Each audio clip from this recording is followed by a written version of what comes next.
على الخير ابتغاء وجه الله ومرضاته وقربه ورضاته سبحانه وتعالى. Kita lanjutkan kajian Minhajul Abidin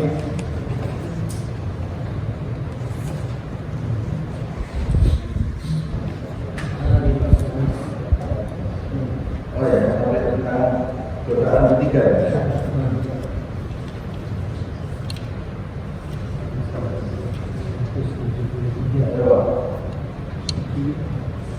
Kita masuk ke godaan ketiga.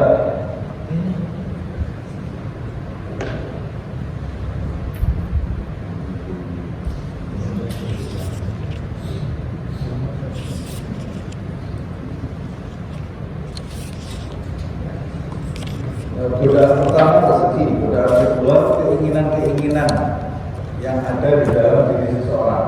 Jadi godaan yang bisa menghalangi kita menuju kepada Allah Subhanahu wa Ta'ala. Yang pertama rezeki, kita sudah bahas itu masalah rezeki. Yang kedua masalah keinginan-keinginan, godaan keinginan-keinginan yang timbul di dalam diri kita.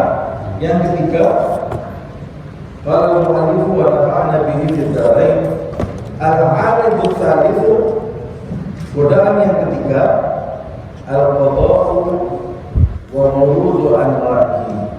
Godaan yang ketiga adalah qada' dan berbagai macam realitasnya, ya, turunnya qada' itu di dalam kehidupan seseorang. Qada' yaitu ketetapan Allah Subhanahu wa Ta'ala. Allah Subhanahu wa Ta'ala menetapkan segala hal yang terjadi di alam semesta ini. Allah Subhanahu wa Ta'ala juga menentukan, memutuskan, menetapkan apa yang terjadi di dalam hidup kita. Kadang-kadang apa yang ditetapkan oleh Allah Subhanahu wa Ta'ala itu berbenturan dengan apa yang kita inginkan.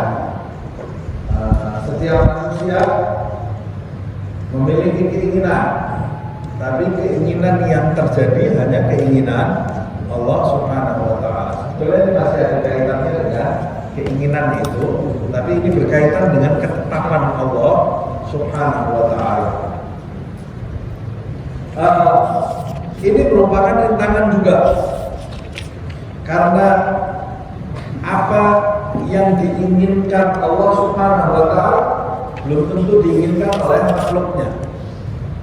Belum tentu diinginkan oleh makhluknya. Sebab makhluk itu memiliki berbagai macam persepsi di dalam hidupnya dan keilmuan yang terbatas, dan ada gangguan-gangguan lainnya di dalam hidupnya, sehingga ketika Allah Subhanahu wa Ta'ala menetapkan sesuatu di dalam hidupnya kadang-kadang bertentangan dengan apa yang dia inginkan, maka ketetapan Allah itu bisa menjadi godaan bagi dia di dalam hidupnya. Nah, sebetulnya yang menjadi godaan bukan ketetapan itu, tapi dirinya sendiri yang tidak menerima ketetapan Allah Subhanahu wa Ta'ala. Nah, wa innamal kifayatuhu, cara untuk menanggulangi godaan yang muncul dari ketetapan-ketetapan ini adalah fil ridho bihi. Tidak ada cara lain kecuali ridho terhadapnya. Ridho yaitu rela. Rela dalam arti pasrah, menerima segala apa yang ditetapkan Allah Subhanahu wa Ta'ala. Dan ini nanti akan kita pelajari lebih lanjut apa itu makna ridho dan batasan-batasannya serta hukum ridho itu di dalam hidup. Nah, fa'alaika an tardha bi qada'illahi 'azza wa jalla. Maka ketika engkau sudah mengetahui tidak ada cara untuk menanggulangi godaan yang muncul dari ketetapan yang sudah ditentukan oleh Allah Subhanahu wa Ta'ala di dalam hidup kita kecuali dengan ridho. Kalau kamu sudah tahu ini, kata Imam Ghazali, fa'alaika an tardha bi qada'illahi 'azza wa jalla, maka wajib bagimu, harus kamu itu ridho terhadap segala apa yang ditetapkan oleh Allah Subhanahu wa taala di dalam hidupmu. Selain ridho, lawan katanya ridho, lawan katanya ridho protes, mengeluh, protes, gusar terhadap ketentuan Allah Subhanahu wa taala, marah terhadap ketentuan Allah Subhanahu wa taala. Itu lawan kata dari ridho. Sukhut itu marah, marah terhadap ketentuan Allah Subhanahu wa taala. Wadhalika bil amrayn. Kenapa engkau harus ridho terhadap ketetapan Allah Subhanahu wa taala? Alasannya ada dua. Ahaduhuma, alasan yang pertama, at-tafarruhu lil ibadah. Alasan yang pertama agar engkau bisa meluangkan waktu untuk ibadah. Apa hubungannya ridho terhadap Allah Subhanahu wa taala dengan meluangkan waktu untuk ibadah?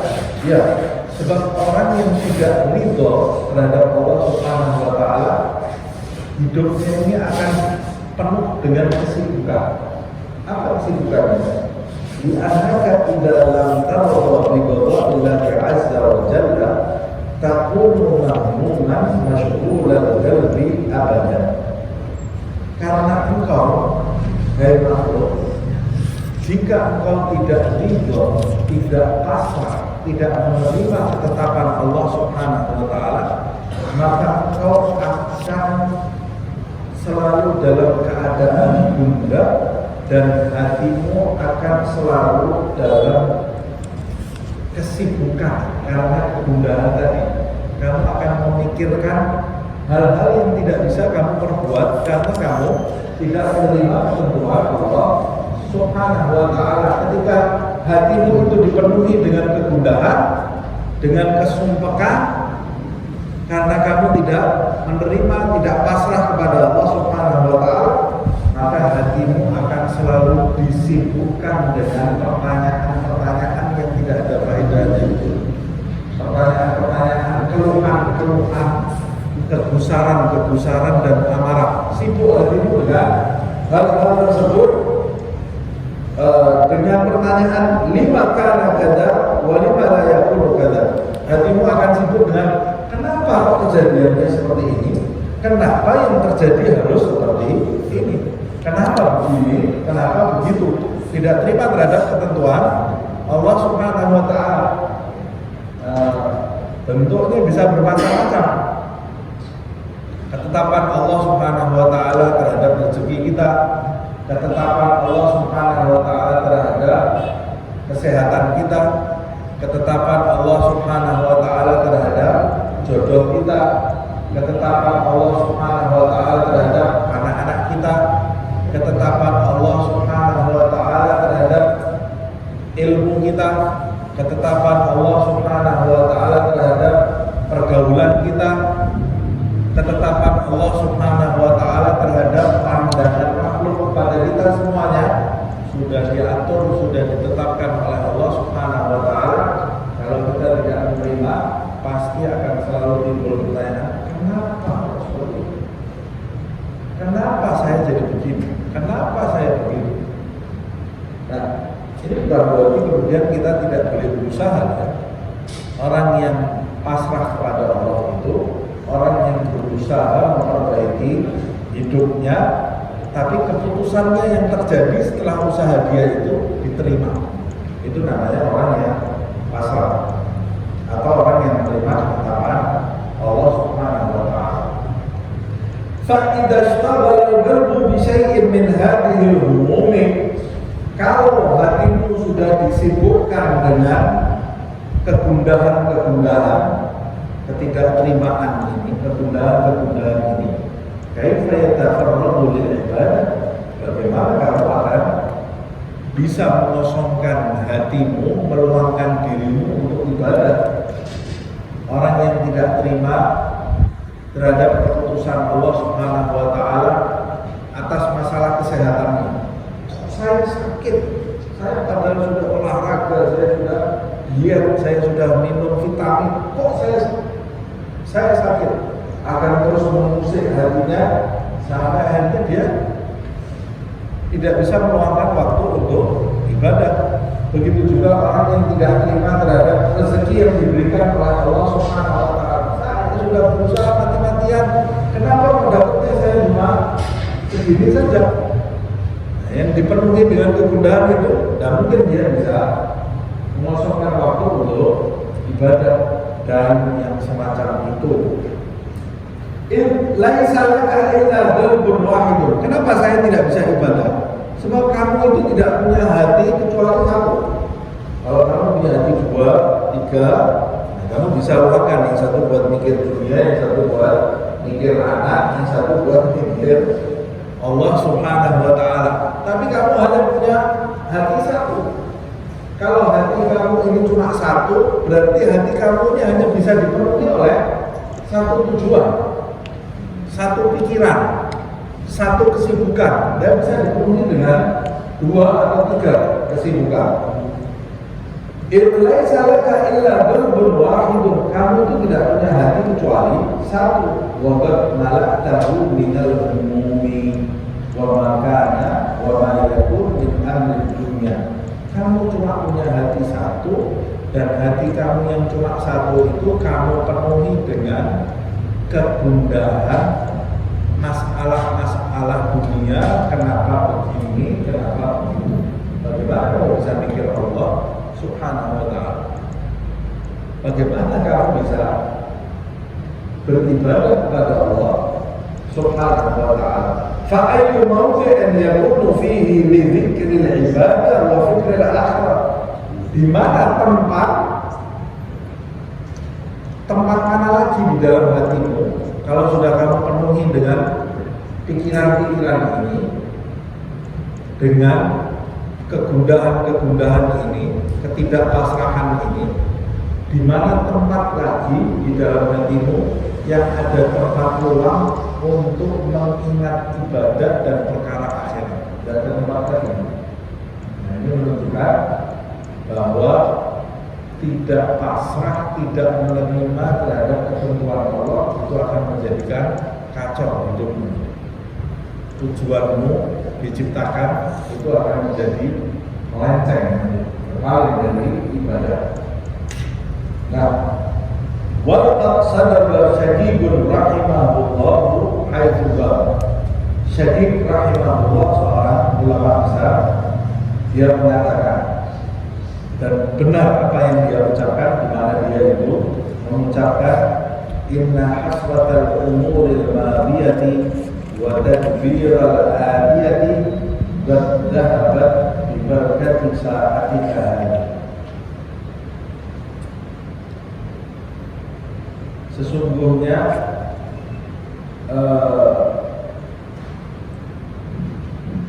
hasrah itu kesedihan, ya, atau penyesalan, atau kesedihan, atau kekhawatiran juga terhadap penyesalan terhadap perkara yang sudah lampau.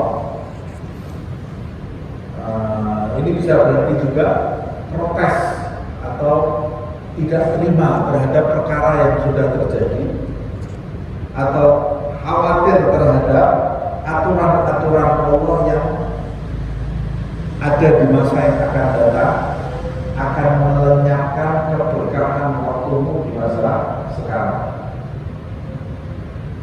Kamu kalau sibuk memikirkan masa yang telah lalu, kok saya begini, atau kamu khawatir terhadap masa yang akan datang, masa yang sekarang ini akan lenyap keberkahannya. Kenapa kok lenyap keberkahannya? Karena masa yang sedang kamu jalani ini tidak kau gunakan untuk sesuatu yang lain. Tidak mungkin kau gunakan untuk sesuatu yang bisa mendatangkan ridha Allah. Tidak mungkin kau gunakan untuk ibadah, untuk zikir, untuk merenung, karena diri kamu sibuk terus menyesali masa yang lalu. Maksudnya menyesali di sini protes terhadap apa yang sudah terjadi, dan kamu sibuk memikirkan masa yang akan datang, khawatir terhadap masa yang akan datang. Kalau hatimu sudah dipenuhi dengan dua hal ini, Dan bagaimana sebenarnya tempat di hatimu untuk ingat kepada Allah dan untuk beribadah kepada Allah Subhanahu wa Ta'ala. Jadi apa kuncinya supaya saya selamat dari hal-hal seperti ini? Kuncinya satu, ridho. Apa yang ditetapkan Allah untuk dirimu, aku rela. Ridho kepada Allah Subhanahu wa Ta'ala dan terhadap ketetapan-ketetapan yang sudah ditetapkan oleh Allah untuk dirimu. Nah, ini alasan yang pertama. Wathani minal amrain, dan alasan yang kedua, khataru ma fi sukhti min ghadabillahi ta'ala. Alasan yang kedua adalah bahayanya orang marah,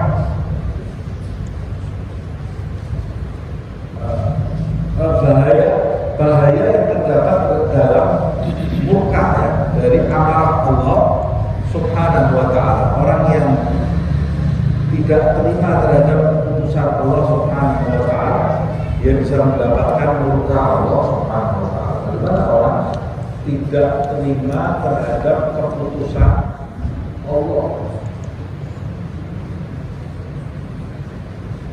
yang Maha Tahu, yang Maha Kuasa, yang menggenggam segala-galanya, yang memiliki kerajaan langit dan kerajaan bumi, yang semua ada di alam semesta ini tunduk kepadanya. Lalu ada kita, makhluknya lemah, kecil, hina, protes terhadap ketentuan, protes terhadap ketetapannya. Berani-berani makhluk ini, makhluk kecil ini, makhluk hina ini protes kepada ketetapan Allah Subhanahu wa Ta'ala. Orang yang protes terhadap ketetapan Allah, dia berada dalam bahaya. Sebab boleh jadi dia mendapat murka Allah Subhanahu wa Ta'ala. Walaqad rawaina fil akhbar, kami telah meriwayatkan dalam sebuah kabar, sebuah riwayat, anna nabiyyan minal anbiya, sesungguhnya seorang nabi dari kalangan para nabi-nabi Allah Subhanahu wa Ta'ala yang terdahulu, syaka ba'dha ma nalahu minal makruh ila Allah Subhanahu wa Ta'ala. Nabi ini syaka itu bisa berarti mengadukan sesuatu, tapi bisa berarti juga protes. Dia ini nabi ini protes kepada Allah Subhanahu wa Ta'ala, mengeluh gitu ya. Mengeluh itu kan ada unsur tidak terima terhadap apa yang sudah ditetapkan Allah Subhanahu wa Ta'ala. Jadi seorang nabi dari kalangan nabi-nabi terdahulu disebutkan dalam riwayat, dia ini mengeluh kepada Allah Subhanahu wa Ta'ala atas sesuatu yang tidak menyenangkan yang dialaminya, yang sudah ditetapkan oleh Allah Subhanahu wa Ta'ala. Sesuatu yang tidak menyenangkannya itu dalam kitab Ihya Ulumuddin disebutkan kefakiran dan kerusuhan hidupnya yang dialami selama bertahun-tahun. Ini seorang nabi ya, mengeluh kepada Allah Subhanahu wa Ta'ala. Fa'auhallahu ta'ala ilaih, ketika nabi itu mengeluh kepada Allah Subhanahu wa Ta'ala, keluhannya kepada Allah itu dia mengeluh sendiri dari depan orang, dia mengeluh di dalam hatinya kepada Allah Subhanahu wa Ta'ala. Ketika nabi itu mengeluh di dalam hatinya, tidak sampai keluar ya, tidak sampai pecah di mulut ya. Di dalam hatinya nabi ini mengeluh, hidup saya seperti ini, miskin hidup saya selama bertahun-tahun dan busuk gitu ya, hidupnya ini tidak layak gitu ya hidupnya ini. Kemudian dia mengeluh kepada Allah Subhanahu wa Ta'ala, saya dipilih jadi nabi tapi kok hidupnya seperti ini gitu ya. Kemudian itu di dalam hati ya. Fa'auhallahu ta'ala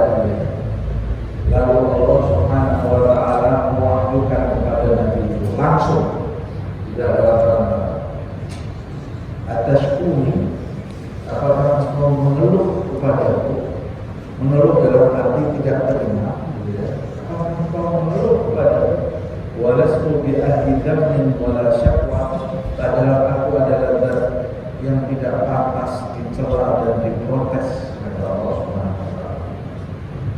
Tidak pantas aku ini, zat yang maha besar, kamu cela. Maksudnya yang dicela adalah ketetapannya Allah Subhanahu wa taala dan diprotes gitu. Hakadha bada sya'nuka fi ilmil ghaib, kata Allah kepada Nabi. Hei Nabi, itulah kondisimu yang tampak di ilmu ghaib. Maksudnya dalam pengetahuan Allah Subhanahu wa taala, ya memang kondisimu seperti itu. Falimma tasqat ghada'i 'alaik, kalau aku yang telah menetapkan kondisimu ini di alam ghaib yang engkau tidak ketahui, kamu sudah tahu aku yang menetapkan, lalu kenapa engkau protes terhadap ketetapanku? Katanya kamu ini hamba.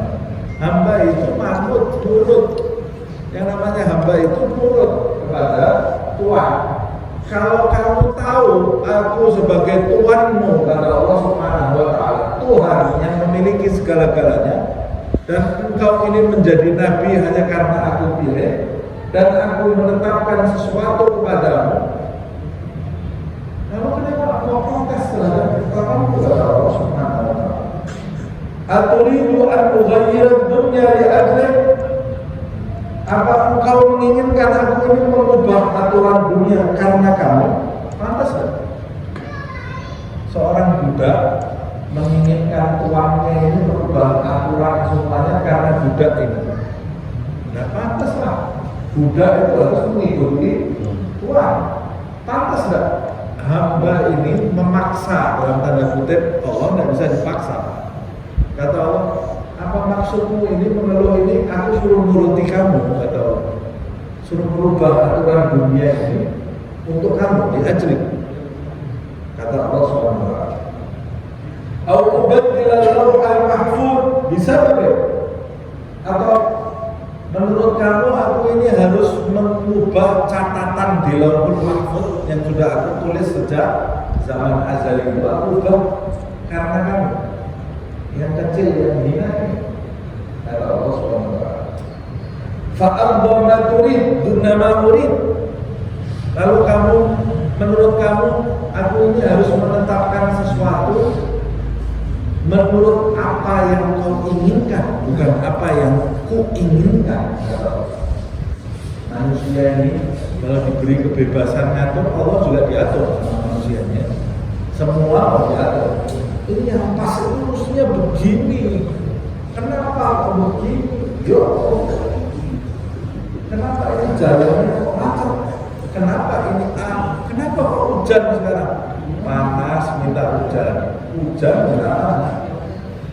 Nah, manusia ini kan semua mau diatur sama dia sesuai dengan apa yang dia inginkan, harus pas sesuai dengan apa yang dia rencanakan. Kata Allah, apa kau menginginkan aku ini menetapkan sesuatu sesuai keinginanmu, bukan keinginanmu?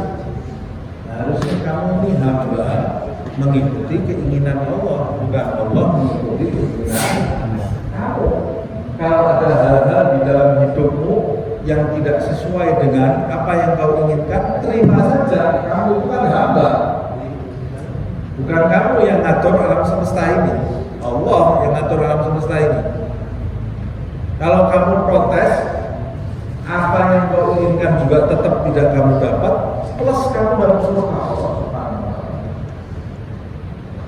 Dan menerima ketentuan Allah, ketetapan Allah, itu akan menjadikan hatimu lapang. Jadi hamba yang bahagia itu bukan hamba yang keinginan-keinginannya terpenuhi, tapi hamba yang bahagia itu hamba yang rela terhadap keinginan Allah. Nanti hidupnya akan bahagia. Tapi kalau dia memaksakan apa yang dia inginkan, sakit hidupnya. Karena apa yang dia inginkan itu tidak mungkin terwujud. Tapi dia inginkan itu terus, pasti dia sakit. Kalaupun itu terwujud, terwujudnya karena diinginkan Allah Subhanahu wa taala. Tapi orang berharap boleh nggak? Boleh. mengeluh yang tidak boleh. Orang berharap boleh, tapi mengeluh itu tidak boleh. Aturidu an ughayyira ad-dunya bi ajlik aw ubaddila lawhal mahfuz bi sababik fa aqdi ma turid duna ma turid, sehingga aku harus menetapkan sesuatu sesuai dengan apa yang kau inginkan, bukan apa yang aku inginkan. Wa yaqulu ma tuhibbu duna ma uhib, dan semuanya itu harus sesuai dengan apa yang kau inginkan, bukan apa yang kau inginkan. Uhibbu, kau sukai. Jadi maksudmu itu semua itu harus terjadi sesuai dengan apa yang kau sukai, bukan yang aku sukai, kata Allah SWT. Kalau aku sukanya ini, kamu sukanya begitu, jadi aku harus merubah apa yang aku sukai. Aku, Allah, harus merubah apa yang aku sukai sesuai dengan apa yang kau sukai. Pantas gak ini? Nah, kita kalau protes terhadap Allah SWT, kadang-kadang kita harus mikir merenung dulu. Oh, jadi maksudmu Allah ini suruh nuruti apa yang kau sukai. Jadi apa yang disukai Allah itu tidak baik. Nah, Allah harusnya aku lebih paham dari Allah SWT yang baik itu ini. Dari ini terjadi sering kali di dalam hidup kita seperti ini. Orang yang tidak pasrah kepada Allah tidak menerima ketentuan Allah. Orang yang tidak menerima segala ketentuan Allah, dia tidak mungkin pasrah kepada Allah Subhanahu wa Ta'ala. Dan orang yang tidak pasrah kepada Allah, tidak terima terhadap ketentuannya, hidupnya pasti akan dipenuhi kekhawatiran dan gerutu, terus protes kepada Allah Subhanahu wa Ta'ala. Dan orang yang seperti ini bagaimana bisa meluangkan waktu untuk ingat kepada Allah? Orang yang seperti ini bagaimana bisa selamat? Kalau dia menggerutu terus terhadap Allah Subhanahu wa Ta'ala, Allah tidak mungkin ridho kepada orang yang seperti ini. Makanya penduduk surga itu di antara kelebihannya, penduduk surga yang diberikan oleh Allah kepada mereka adalah radhiyallahu anhum wa radu anhu. Allah ridho kepada penduduk surga itu, dan mereka penduduk surga itu ridho terhadap Allah SWT. Nah, kita ini sekarang kalau kita teliti, banyak sekali protes-protes di dalam hati kita kepada Allah Subhanahu wa Ta'ala. Keluhan terhadap keputusan Allah Subhanahu wa Ta'ala. Kenapa kok yang menang capres yang A bukan capres yang B, capres yang C? Itu tidak ditentukan ya Allah. Kamu menurut kamu yang paling betul ini kamu putuskan. Loh, capres yang A yang lebih baik, ya itu menurut kamu secara kasat mata. Oh, berarti capres yang menang sekarang itu yang baik? Ya belum tentu juga. Nah, kenapa kalau itu yang ditetapkan oleh Allah? Ya sudah, itu ya Allah. Terus kamu apa sebagai orang? Ya sudah, diterima aja. Anta ana urid, anta turid, wallahu yaf'al. Sudah demikian berbunyi. Saya nggak urusan sama sekarang. Ini cuma contoh aja. Cuma contoh. Saya ini tidak ada urusan sama politik. Maunya naik A, B, C, terserah. Nah, ini sekedar contoh aja. Orang zaman sekarang kan gitu. Urusan politik, protes. Allah diprotes gara-gara capres. Urusan perut, Allah diprotes lagi. Urusan panas sama hujan aja Allah diprotes. Jam segini hujan. Oh, harusnya menurut kamu hujannya yang pantas jam berapa? Menurut kamu yang pantas hujan itu jam pagi sudah hujan. Anak sekolah, anak saya berapa hari lalu mau sekolah, hujan pagi sudah hujan. Menurut kamu pantas jam berapa hujan? Kantong mau bersih sudah becek semua. Kita ini kadang-kadang tidak sadar mengatur Allah Subhanahu wa Ta'ala. Kalau berharap boleh, berharap minta kepada Allah Subhanahu keinginan boleh, asal kalau keinginannya tidak jelas baik atau buruk seperti yang sudah kita pelajari diberi syarat, gitu ya, diberi syarat. Tapi kalau protes ini sudah parah. Orang yang protes terhadap perbuatan Allah subhanahu wa ta'ala. Loh, kenapa? Ya sudah itu terima. Kok kenapa? Diterima itu yang diputuskan Allah subhanahu wa ta'ala. Kalau kita terima, ini kebaikan akan datang. Tapi kalau kita protes, sudah kamu sakit, ditambah kesakitan. Sudah jatuh tertimpa tangga. Nah, Nabi ini diingatkan oleh Allah, fabi'izzati, kata dari Nabi, demi keperkasaan, demi keagungan kebesaran, halafku, aku bersumpah. Allah bersumpah ya, lakin talaja hada fi sadrika marfatan bifrah. Kalau protes itu, ini kita jadi tahu, ini protesnya di dalam hati dan diucapkan. Kata Allah, kalau protes itu bergerak lagi, terlintas lagi di dalam dadamu sekali lagi, kata Allah, la aslubannaka thawban nubuwwah, maka pakaian kenabianmu akan aku cabut. Ini terlintas loh, sekali loh. Seumur hidupnya Nabi ini terlintas sekali ngeluh kepada Allah di dalam hati, katanya Allah, kalau sampai terlintas lagi, aku cabut pangkat kenabian, tidak jadi nabi lagi.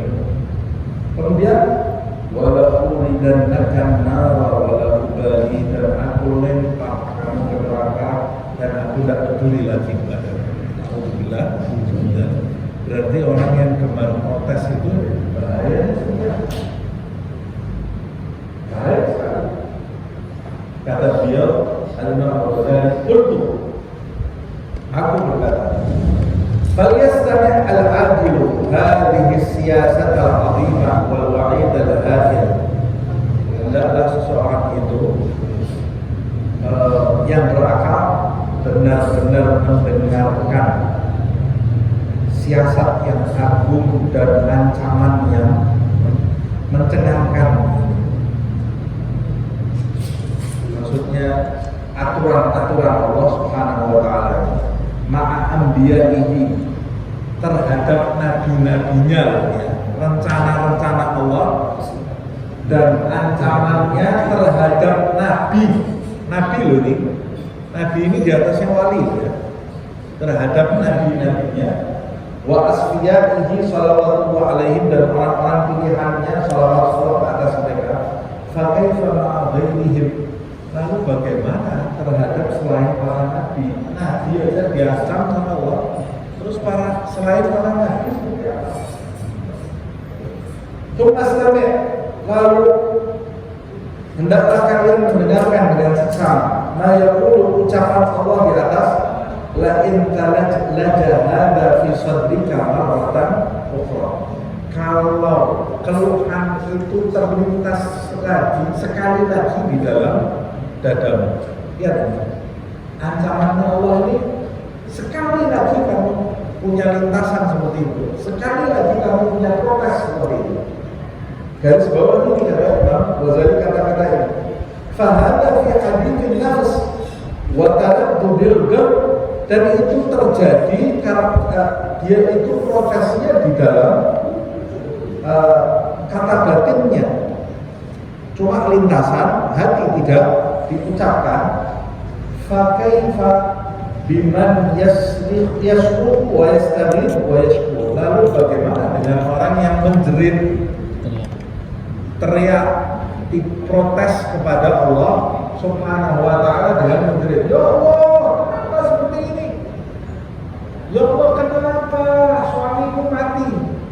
Ya Allah, kenapa istriku mati? Kenapa anakku mati? Ya Allah, gimana ini? Perusahaanku bangkrut.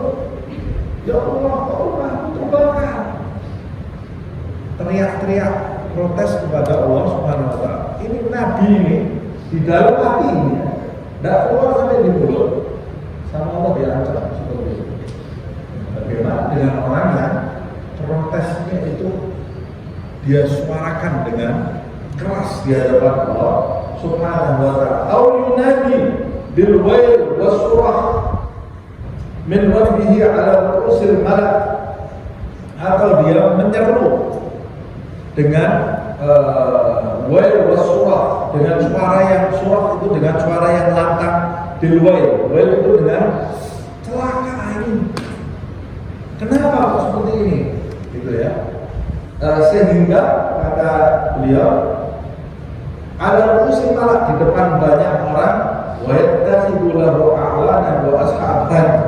Dia ini protes, teriak-teriak di depan orang-orang, seakan-akan dia itu mau mencari teman, mau merekrut teman untuk protes kepada Allah Subhanahu wa ta'ala. Suruh lihat itu dirinya ini didolimi oleh Allah Subhanahu wa ta'ala. Seakan-akan dia itu mengatakan seperti itu kan. Loh, kenapa kau biarkan rumahku dibakar depannya orang?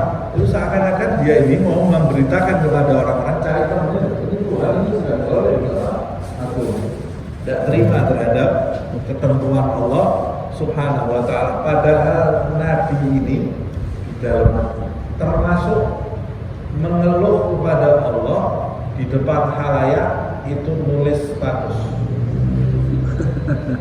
Nulis status itu termasuk mengeluh kepada Allah, protes kepada Allah di depan khalayak, yang menampakkan seakan-akan Allah ini zalim kepada diri. Kenapa sakitku belum sembuh-sembuh? Dia tulis gitu. Nah, kalau itu harapan nggak apa-apa. Kalau dia berharap ya Allah sembuhkan penyakitku, nggak ada masalah. Tapi kalau itu protes, ya dia termasuk orang yang tidak ridho terhadap ketentuan Allah Subhanahu wa ta'ala.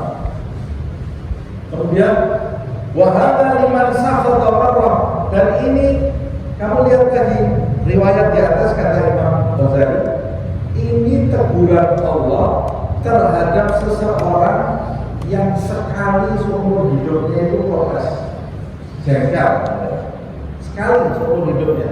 Fakaifa bima huwa fi sukhti 'ala Allah ta'ala jami'a umurihi. Lalu bagaimana kondisinya orang yang seumur hidupnya ngeluh terus? Ini ngeluhnya sekali, ditegur sama Allah seperti itu. Nah, bagaimana kondisi seseorang yang ngeluh terus? Makan nasi ada tempe sama kecap, ngeluh. Besok dikasih daging, ngeluh, dagingnya kayak gini.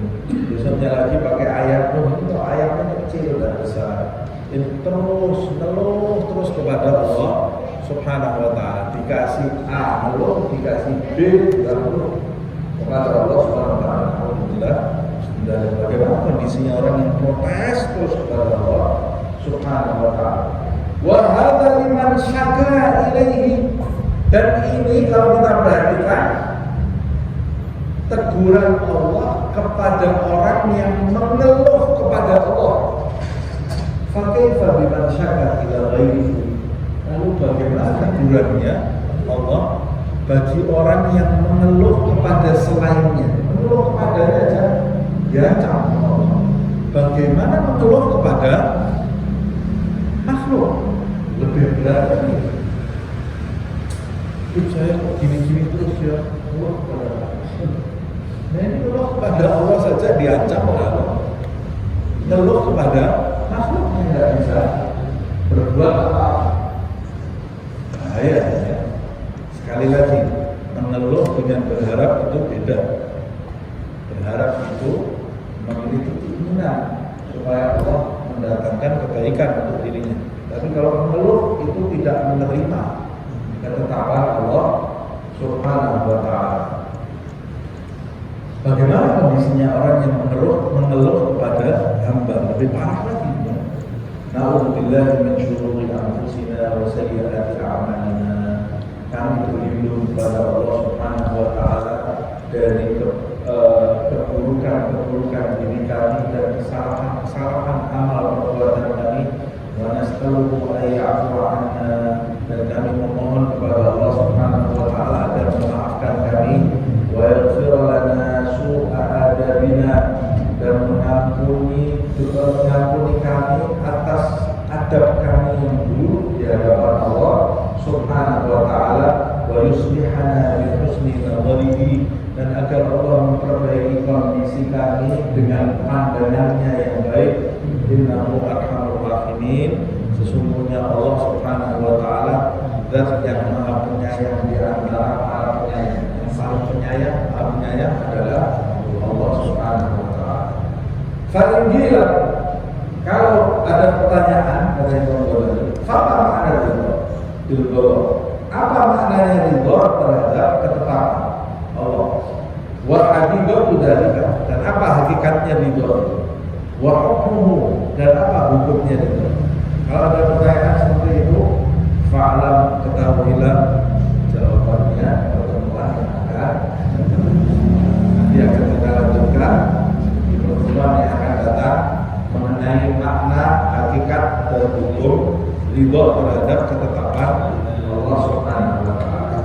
Ya Rabbana akhbarna bi annaka tarafna wa annana asrafna ala asrafna fatu alaina tawba tarsil bi kulli hawa wa surlana awati wa amin rawati wa firli walidina rabbi wa amrudina wal ahli wal ikhwani wa sa'iril khilani wa kulli dina habba aw jirati aw sohba wal muslimina ajma'in. Amin rabbi isma faqdan wa juzan man'an la biktisabin minna bil mustafa rasulina wa bi kulli suri bil mustafa rasulina wa bi kulli suri bil mustafa rasulina wa bi kulli suri sallallahu wa sallam rabbi alaihi 'adda habib wa alihi wa sahbihi ila nafsi subhi wa